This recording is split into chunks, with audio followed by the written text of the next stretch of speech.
Hello, hello, apa khabar semua? Welcome back once again and welcome to Virtually Peranakan Fest, organized by Peranakan Sayang. Nama gua Elvin Un. It's a pleasure to be your host for this two-day virtual online festival featuring all things Peranakan. This program was created for all babas and nyonyas around the world and for those of you who love the culture to remember, reconnect, realize, rejoice and reveal more about our Peranakan culture. So please feel free to comment and ask questions in the comment section of the YouTube or the Facebook page. We will try our best to answer all your questions. Of course, there's so many people watching. We will try our best. Kita huahi bila baba nyonya ada komen atau ada tumpan tanya. Please do, yeah? It's a virtual Peranakan journey and discovery. So kamsia very much. Thank you very much for joining us on this program. Now for this show, we are going to Malacca, Malaysia for a very special presentation of a festival that just concluded baru habis in Malacca. It is called the Wangkang Festival. We have a very good friend who knows quite a bit about the Peranakan traditions and festival. Dia ambil banyak kang lah to make a lot of effort to put this presentation together for all of you. He was also my co-host during Peranakan Sayang's Mari Cakap-Cakap series that ran from May to July this year. So right now, please welcome my very good friend from Malacca. Please welcome Baba Cedric Tan. Hello, Ba. Hello, Pak Elvi. Apa khabar? Thank you for having me again. My pleasure. How is things in Malacca? Light rain, a bit Very cool, but very humid. Otherwise, things are pretty good. That's very good to hear. And we have so many people watching this program right now. So please say hello to all our kawan-kawan out there. Banyak orang say. Everybody, kamsa banyak-banyak for joining us.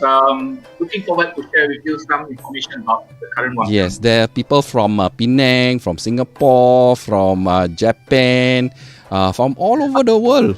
Somebody cakap longkang bukan wangkang. Apa ni? A lot of joker lah, our community, I tell you.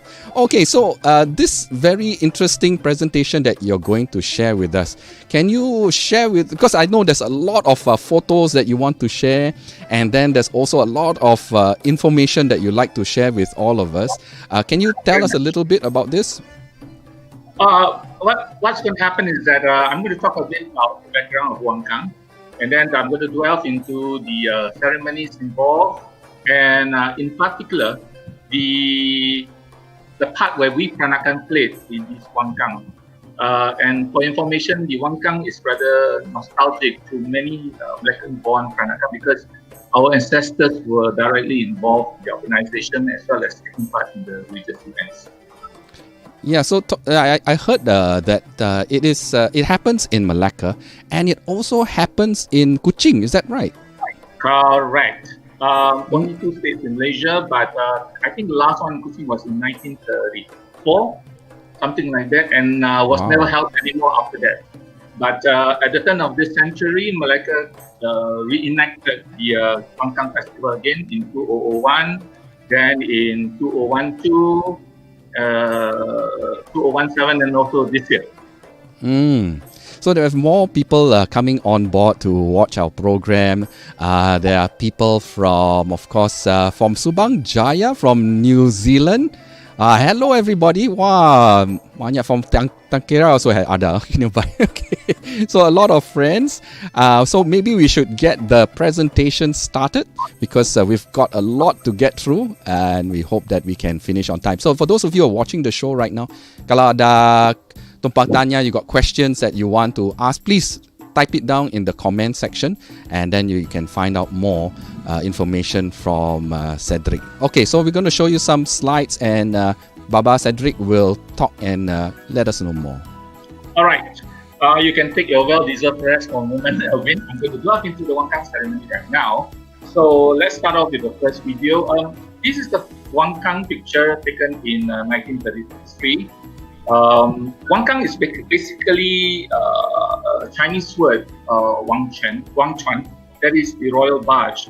And on this barge would be the Wangkang or the Ongyas, Ongyas, that is basically the deities that summoned the organization of this particular ceremony.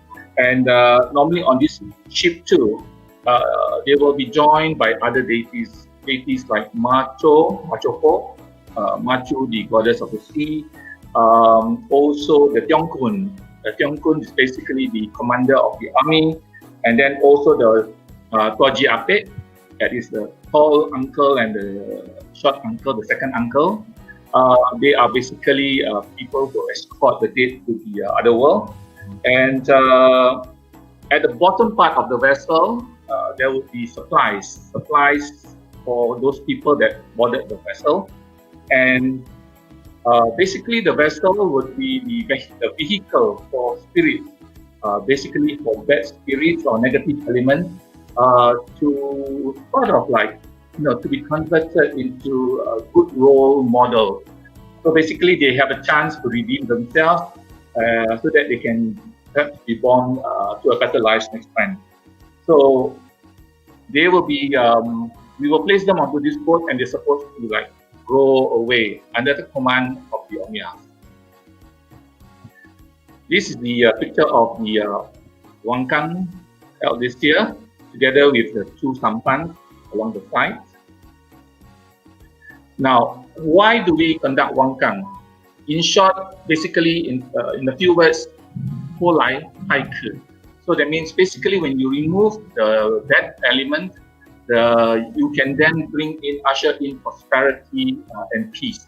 So when you remove pests, viruses, things that causes trouble, therefore you create a conducive, space or peace, prosperity or growth to take over. And this only happens during intercalary year. That means a year where there is 13 Chinese lunar months. So basically, it's very unstable. Things are not like things needed to be readjusted. So that's where we would normally hold a Wangkang.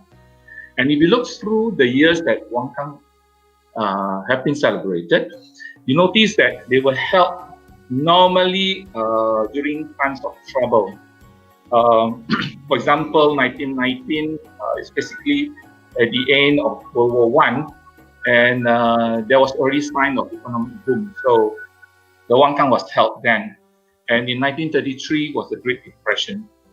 And in this century, you can notice that every time when we held a Wangkang, it is during the outbreaks of viruses that attacks. So after this year, 2020, the next Wangkang will be held in the year 2031, and the date has already been fixed. That is on the 15th of November, 2031, which equates to the new moon day of the 10th Chinese lunar month, and that is actually one of the birthdays of one of the Omyas. Yeah, so the next Wangkang has already been determined, so you can always book in advance, your hotel stay and everything in Malacca. It's going to be a great one. But do take note, normally when Wangkang happens, something not good is going to happen during that time. But in between, there'll be years of prosperity and happiness and boom. So this is a picture about the Ongyas. Ongyas are residing in the main shrine hall of the Yongchuanten Temple. Whenever there's a big ceremony happening, all the 5 brothers will congregate in this temple, and they will actually, then the community member of this temple will then hold a grand ceremony. Okay, the host Ongya is seated right in the middle. That is the Ibu Ongya. The elder brother is the one with the big crown on the right, and then there is the Unhu Ongya on the lower right side, and then this is the one Unhu Ongya, and this is Lihu Ongya, kept in, or rather residing in the Hainanese Huikuan. And these are the bottom row here are the exact replicas of the deities that is housed in this temple. So if on a normal day, only the main one and the youngest brother that is residing in the what call it the bay on the left hand side would reside in this temple. The rest of the brothers would then be invited to come and to join in the celebration. Now, the Ongyas are were actually basically scholars who died, during the time of the Emperor Yongle of Ming Dynasty. What happened was, because the emperor wanted to test the magical powers of his high priest, so he actually hid 360 of these scholars underground, in the cavern underground, and asked them to play music. And then when the music was at its crescendo, he summoned the high priest and asked him to silence that eerie sound that is emancipating from the underground. And of course, the high priest knew that these were not ghostly sound, but rather made from human, and told the emperor that he has to take responsibility of the death of these human beings if he were to silence the sound.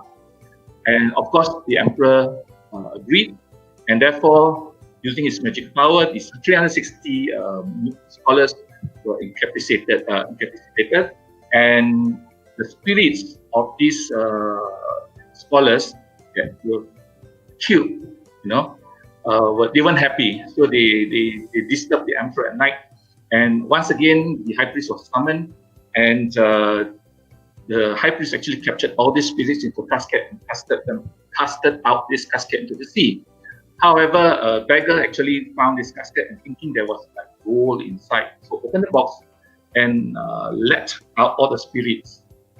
So the spirits of the 360 scholars flew to heaven and seek justice from Jade Emperor, and thereupon Jade Emperor anointed them with the position of imperial commander.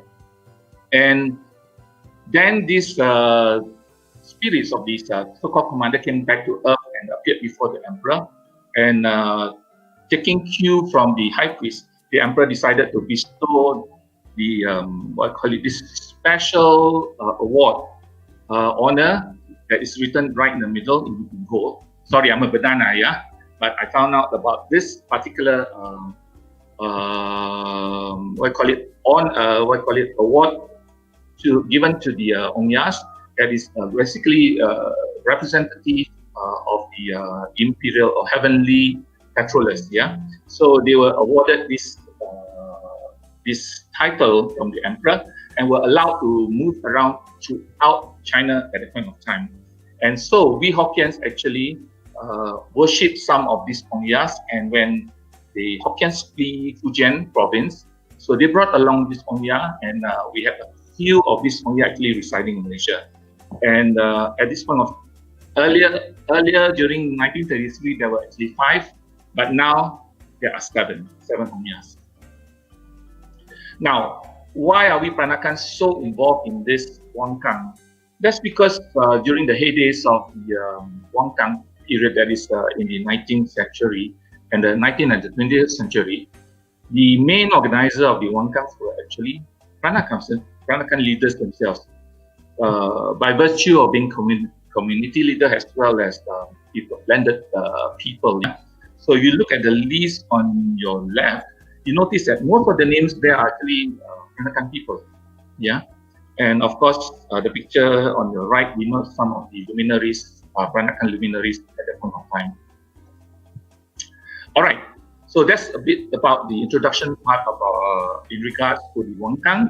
Now I'm going to dwell a little bit about the processes involved in the current Wangkang. So this current Wangkang, 2020 Wangkang, was first initiated, or rather being requested by the Jade Emperor during this ceremony called the Invitation of the Holy Fire ceremony, held on the 31st of December 2017. Now, during this fire ceremony, a new Ongya, by the surname of Yu, so it's surname Yu Ongya, came down mentioning his title and his position, and instructed the people from the temple, the Yongzheng temple, to host the ceremony, the Wangkang ceremony, on the 15th of November 2020. That date coincides with the birthday of this new particular Ongya. So from that date onwards, preparations were made to organize this grand Wangkang for 2020. So the next important ceremony would be actually to announce the Wangkang ceremony, and this was done by hoisting a high lantern that is strapped onto a bamboo pole from a high bamboo pole. So you can see the picture on the left. That's how the lantern is being attached. On one side is a lantern, the other side is a centipede flag, and the bamboo is about like anything between 50 to 60 feet tall. So basically, it is to announce to the deities on high and to all the people and all the spirits around that there is going to be a very grand ceremony that's going to be held in this particular temple. This bamboo pole has been erected right in front of the shipyard, or we call it the area where the Wangkang is being made. But 3 more bamboo poles were also erected at the main entrance of the temple and within the temple premises when the ceremony started a week before the Wangkang Festival. Now, during the hoisting of the high lantern too, various deities were invited to take their residence in the shipyard. So if you can see the flags on your right, the one in yellow represents Machoko or Machu, the goddess of the sea. And then the black one, the second one from the left, is it represented the 36th Heavenly General. And then the middle one, the square one, the black one is Pyongkun. So, and then the picture on the left showed you the flags representing Topet and Jipet. Yeah, the 2 spirits that you normally would see during portal prayers. The tall uncle and the tall white uncle and the short dark uncle. Now, once the shade has been made ready, then you need to identify the basics, the most important structure needed for the vessel. That is a keel. That is the bottom foundation of the vessel. So here, this cypress tree has been identified by Ongya, and coincidentally, this tree was about to be axed by the owner of the house next door, because somehow or other the root has actually made some cracks on his wall, and therefore he wanted to get rid of this tree. So when Ongya found out about this, he appeared before a boy and asked this boy to let the community know that this tree is now available and will be a good material for the keel. And this axing of this tree, was held on the 9th day of the 9th Gunaman at 9 a.m. in the morning. And coincidentally, the house number is also 9999, and the owner of the house was paid the value of 999 ringgit for the tree. Then a few days later rather, the axing ceremony is being held. So basically, a small utensil is made at this trunk with an axe, and then that's actually the start of the construction of the vessel. So this is how the vessel was supposed to look like. The diagram has been drawn by an architect who specializes in ancient maritime vessels. And this guy based in Kuala Lumpur offered his services and drew this sketch of this vessel, and was approved by the deity himself. And therefore, the construction of the vessel took cue from this plan, and they actually constructed according to this plan. Then, after the tree trunk has been smoothened and sort of selected, so they actually now try to form the keel of the vessel. And along with laying of the keel ceremony, the nailing of the keel was also held. So some gold and silver nails were then hammered into the keel. So this was held at the end of 2019. And from then onwards, they started constructing the vessel. And once the vessel is almost ready, that would be in September 2020, the first ceremony to be held was actually to lay or to fix all these weapons onto the vessel. Now remember that this is supposed to be a war vessel inhabited by the Onyas, and he's supposed to oversee thousands and millions of spirits inside. So of course, some form of vessel or control are required. So therefore, these vessels are fixed with a lot of these so-called weapons. Now, one interesting thing happened here during this ceremony is that you see, in those days, normally ladies were not allowed to take part, but this time around, the Omnia specifically requested that women are to be involved in the ceremony.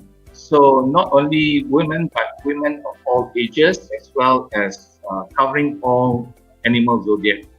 So it is rather interesting to see that as time changes, the views of deities also sort of like, move on with time. Next ceremony, in the middle of October, the christening of the vessel. And this vessel, this Wangkang is christened as Peaceful Nation, for An. So, and you see that sort of that wooden eel-like structure below the name of the vessel. That is actually, it is believed that this cypress eel would, whenever there's a leakage in the vessel, this eel would actually plug the hole in this vessel, and therefore the vessel is able to sail on smoothly.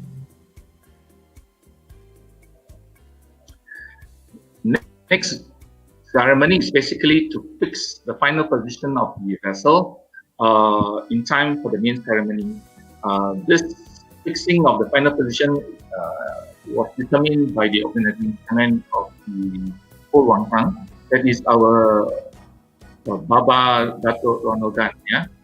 And he was the one actually responsible for bringing in to help out with the ceremony. Now, from here on, these few ceremonies involved were actually conducted during the Wangkang Prayer Festival itself. That is 1 week leading towards the main day.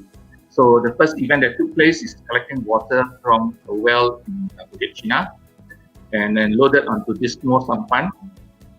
It sort of symbolizes that the main junk has already arrived at the port, and then the anchors will then be lowered and to touch the water of Malacca. Okay. Then later in the evening, the painting of the eye of the vessel was conducted by the Saikom or the priest. Okay, not only the figurehead has been, we call it Tiang Mata, but also the eyes at the side of the vessel, that is like this. This is also the eye of the vessel. That too are being painted. Then, starting from that day onwards, from the 8th of November onwards,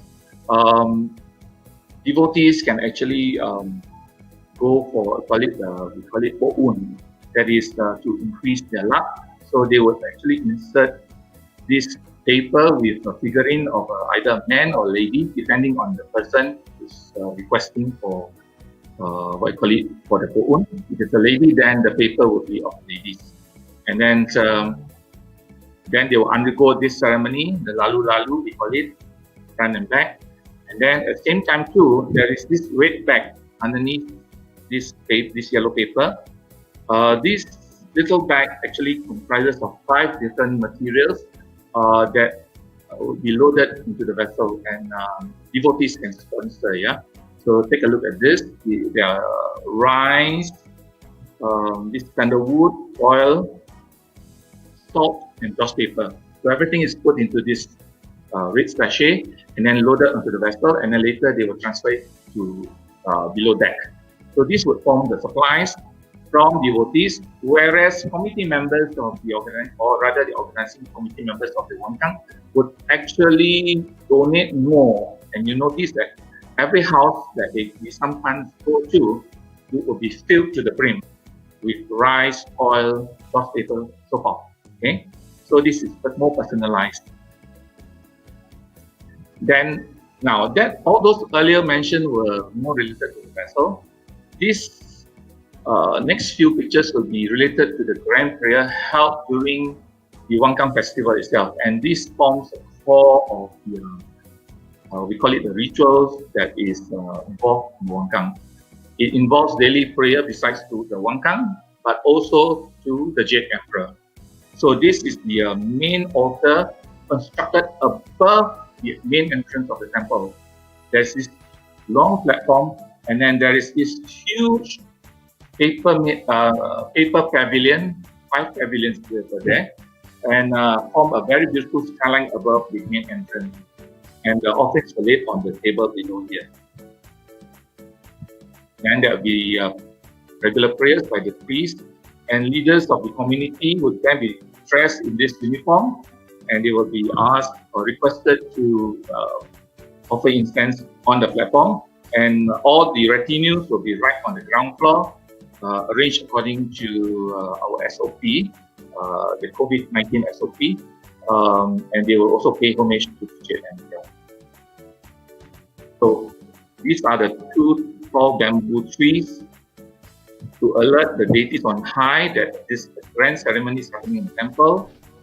This is the platform above the main entrance, and you can see the five paper pavilions arranged on this pavilion. And on the eve of the main day, pots of lantern, or call it lanterns, were released to the sea to inform the sea spirits that this Wangkang is now being celebrated in the temple, and all the sea spirits are now invited to participate.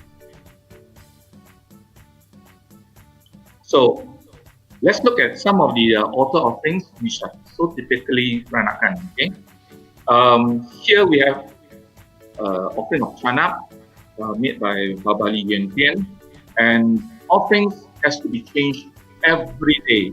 So you require at least 5 sets of offerings, and of course a lot of man-hours required to weave these beautiful woven papaya strips, and also requires also the change of this we call it king top, or pierce, or rather spike vegetarian offering and sweetmeats on a daily basis too. So there'll be 18 types here as requested by disciple members. You normally would see these during temple festivals, or when we play to Tikong during Sayang Tikong on the 8th night of Lunar New Year Day. Some trimmings that you can see of fruits and offerings, typically Peranakan, red paper with gold trimmings, nothing less than that. This set of offering has been laid onto the main altar in the shrine hall for the Omyas. Now, another Peranakan input was the imperial feast, held on the eve of the main day, where at least 108 types of Peranakan dishes were served to the deities. Now, it is rather a humongous task to organize this grand feast, because not only it covers fruits, but also lauk mangkok, lauk piring. We also have desserts, kuih-kuihs, as well as also those condiments. So this is the view of the offering from the platform above. Right, you can take a look at some of the offerings, very typically arranged in Peranakan style. We have the pisang raja and tebu kerik, and then fruits arranged onto a bowl. Yeah, this is typically Peranakan style. I've seen another style where they flip the bowl upside down and then they treat it like a platter. Yeah, but that's not typically Peranakan. So I corrected and insisted that they should follow Peranakan style for this particular offering. So again, everything has been blended with crepe paper and gold, and then crowned with floral flower here. So let me show you quickly the 108 offerings. The front row here are the condiments, and these are all the nasi kemuli, nasi asin, nasi putih, nasi lemak, nasi kunyit, nasi ulam. And then here are all the main important lauk piring, the bossing, the five sacrifices, and tinggal. And behind that, 24 lauk mangkuk. And we have 24 lauk pirings, as you can see here. Sorry. Followed by 24 types of kuih, from kuih semayang to regular kuih muih, kuih nyonya. Yeah, we have Portuguese pangsusi, tarts, onde, even apam berkuah. So lots of variety, lots of work involved too. And then, sorry, if you notice this row of dishes, these are actually we call it sweet drinks. Yeah. From cendol to taibak to bird's nest, pulut hitam, and if you notice, they are served on a platter. And the front portion will be all the boba. So, even though this is supposed to be like a meal setting, but we have already arranged this whole 108 sort of dishes according to like a Semayang style. Yeah. From fruit in front, then the cakes, then the main courses. And in the evening, we had the Semayang Hoki, or we call it Semayang Rebut. It's basically a prayer for all the roaming spirits out there. It's like a bon voyage dinner for people before they board the vessel. So here we have the Peranakan style again, comprising of 12 lauk mangkuk. And please take note that here we actually utilize lauk semayang or ancestral worship food. Yeah, and this lauk mangkuk, lauk semayang differs from what we have served in a day, which comprises of lauk merah, which is red in color, or even lauk sari-sari, daily dishes. So we sort of separated the two categories. Yeah, we do not want to mix, because we want to make sure that when we talk about the date, there is a specific set of dish. We call it lauk semayang for the date. Yeah, and here we have even numbered types of kuih and fruits. There is 12 types of fruits and 14 types of fruit here, because we got extra kuih. And 12 lauk piring as well. Close up of the 12 lauk mangkuk here.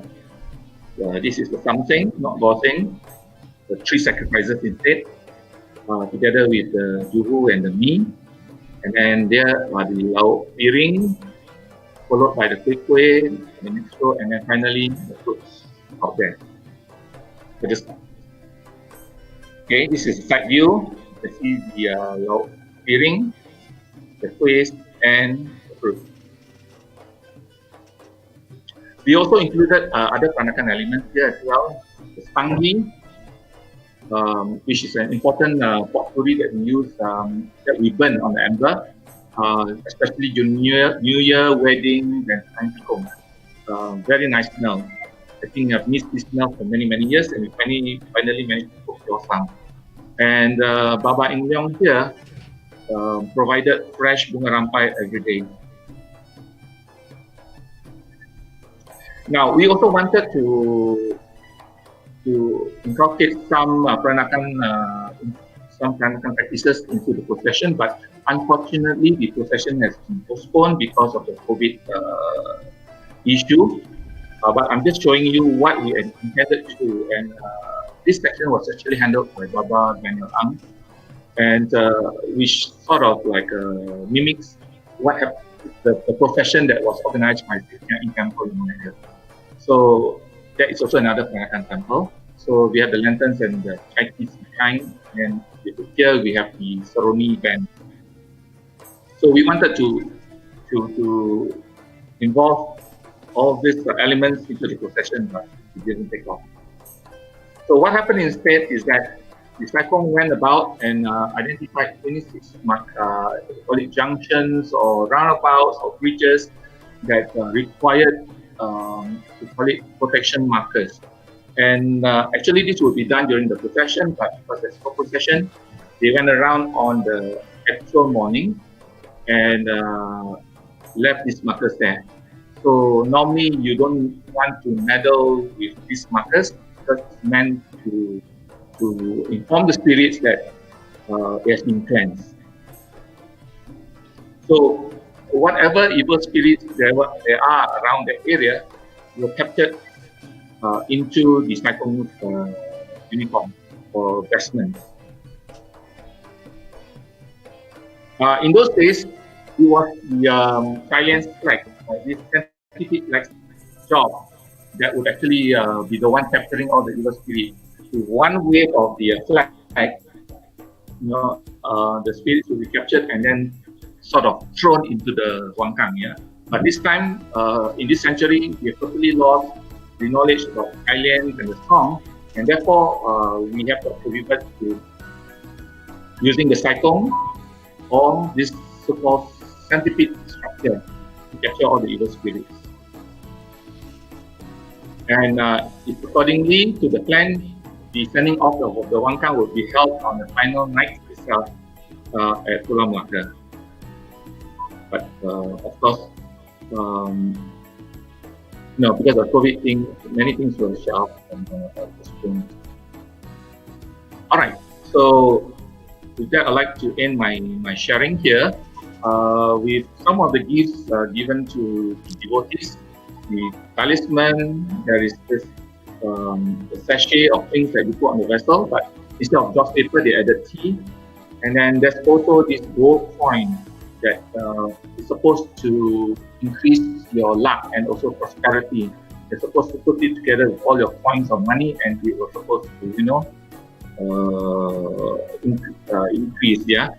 So these were all presented to all the helpers and donors and folks involved in the imperial feast.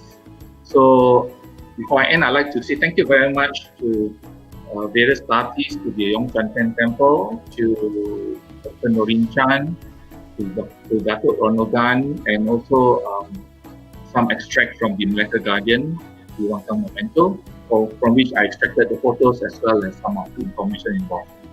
Thank you very much. Wow, Kamsia ba. Wow, what a presentation. So much history, tradition, so much information that I believe a lot of people do not know. Just to add a few points from our comments that our viewers have put in, we got Dato Ronald Gan, who made a mention. He said that Kuching had its last Wangkang in 1929, so it has not been practiced for a very long time already. And also there's a very interesting comment. It's interesting because we cannot read Chinese lah, but but there are viewers who can read Chinese. So she's sharing, our good friend here, Rachel. Dia cakap the Chinese words on the flag of the barge in 1933 say photo says inspection tours on behalf of heaven. Ha. Betul tak? Yes. You don't know lah. Yeah, yes. Okay, that's good. Thank you very much, Rachel. Yeah, that's the word. Thank.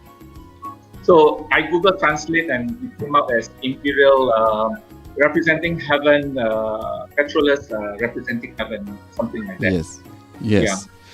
So we have been having a lot of comments coming through, and so many people watching your presentation, Ba.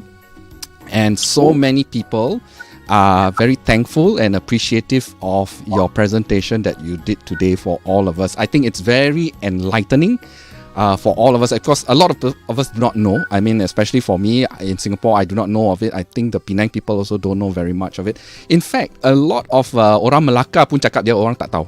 So it's a very good information for all of us during your sharing. Kamsia, Ba. Thank you very much for having me. Yes. Oh, one more interesting point. Dr. Noreen Chan has added in wonderful presentation. My grandfather took part in the Wangkang in 1933. Yes. Wow, what a history. Tan Tiong An is one of the organizers involved in the session. Yes. So thank you very much for your sharing as well, Noreen. It is much appreciated. So that's all the time we have. I'd like to thank Baba Cedric Tan for taking the time and ambil kang, a lot of kang to prepare all this, and then kang to prepare the wangkang also. So a lot of effort. A lot of kang. Banyak kang lah you.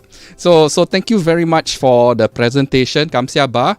Because coming up next, we will be having the next presentation very shortly at 4 p.m. Wow, non-stop, man, all this presentation.